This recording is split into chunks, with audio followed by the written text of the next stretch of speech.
90 के मशहूर खलनायकों की अगर बात करें तो इस खलनायक को शायद आपने 90s के दौर की कई सारी बड़ी फिल्मों में देखा होगा और इस खूंखार विलन की वजह से हीरो तो क्या दर्शक भी डर जाया करते थे।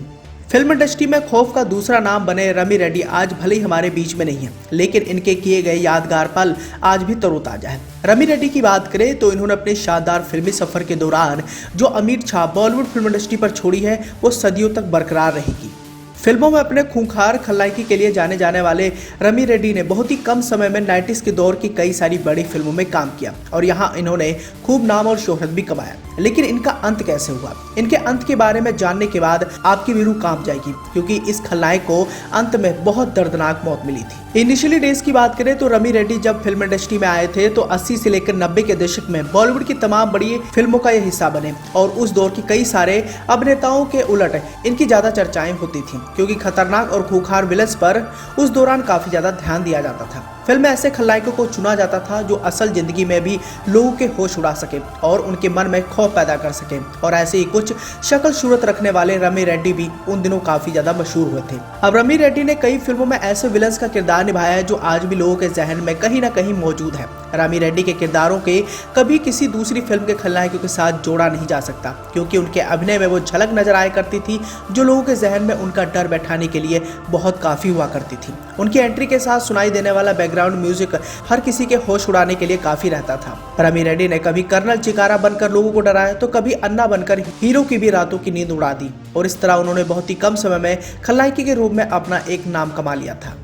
रमी रेड्डी की अगर पर्सनल लाइफ की बात करें तो पत्रिका.com की एक्सक्लूसिव खबर की माने तो रमी रेड्डी का जन्म आंध्र प्रदेश के चित्तूर जिले में स्थित एक गांव में हुआ था। उनका असली नाम गंगासानी रामी रेड्डी था। रामी रेड्डी ने हैदराबाद में अपनी पढ़ाई की, लेकिन आपको ये जानकर हैरानी होगी कि वो शुरुआत से ही एक पत्रकार हुआ करते थे और उनके पास पत्रकारिता की डिग्री भी थी। रमी रेड्डी को एक्टिंग करना बहुत पसंद था और उन्होंने अपनी किस्मत पहले तेलुगु फिल्मों में आजमाई। उनकी फिल्में और किरदार काफी हिट हुए। इसके बाद रामी ने हिंदी फिल्मों में काम करना शुरू कर दिया और हिंदी फिल्म इंडस्ट्री में जब वो आए तो उनकी एक अलग ही हमें पहचान देखने को मिली। हालांकि रामी रेड्डी जब बॉलीवुड फिल्म इंडस्ट्री में आए तो उन्हें बहुत ही छोटे से किरदार मिला करते थे जिनसे उनका नाम नहीं हो पाया, लेकिन इसके बाद उनको फिल्मों में बतौर विलन किरदार मिलना शुरू हो गए और इन सभी किरदारों को उन्होंने बड़े पर्दे पर बखूबी निभाया भी, और विलन के किरदार में रवि रेड्डी इंडस्ट्री पर छा गए। इतने नहीं, रमी रेड्डी के बारे में कहा जाता है कि वो भले ही फिल्मों में विलन बनते हो, लेकिन असल जिंदगी में वो काफी नरम दिल और सुलझे हुए व्यक्तियों में से एक थे। लेकिन उनके खूंखार विलन के रोल्स का असर ऐसा था कि लोग रियल लाइफ में भी उनसे डरने लगे थे, और अपने शानदार फिल्मी सफर के दौरान उन्होंने करीब 250 से ज्यादा फिल्मों में काम भी किया और इस दौरान उन्होंने काफी नाम और शोहरत भी कमाई। और रमी रेड्डी की जिंदगी में सब कुछ ठीक ठाक चल रहा था। फिल्म इंडस्ट्री में उन्होंने काफी नाम और शोहरत भी कमा लिया था, लेकिन एक समय ऐसा भी आया जब इनके ऊपर दुखों का पहाड़ टूट पड़ा। बताया जाता है कि उनकी जिंदगी में सबसे बड़ा मोड़ तब आया जब वो एक गंभीर बीमारी की चपेट में आ गए थे।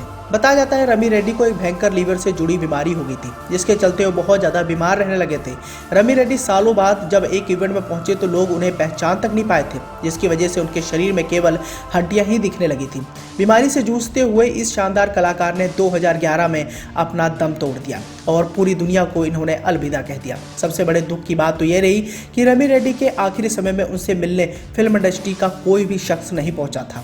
हालांकि जब अपने करियर के ये पीक पर थे तो उस दौरान के कई सारे सितारे इनसे मिलने के लिए काफी बेताब रहते थे। एक तरफ जहां बॉलीवुड फिल्म इंडस्ट्री के खूंखार खलनायकों में से काफी ज्यादा फेमस हो गए थे, तो वहीं दूसरी ओर तमाम बड़े सुपरस्टारों पर भी ये भारी पड़ा करते थे।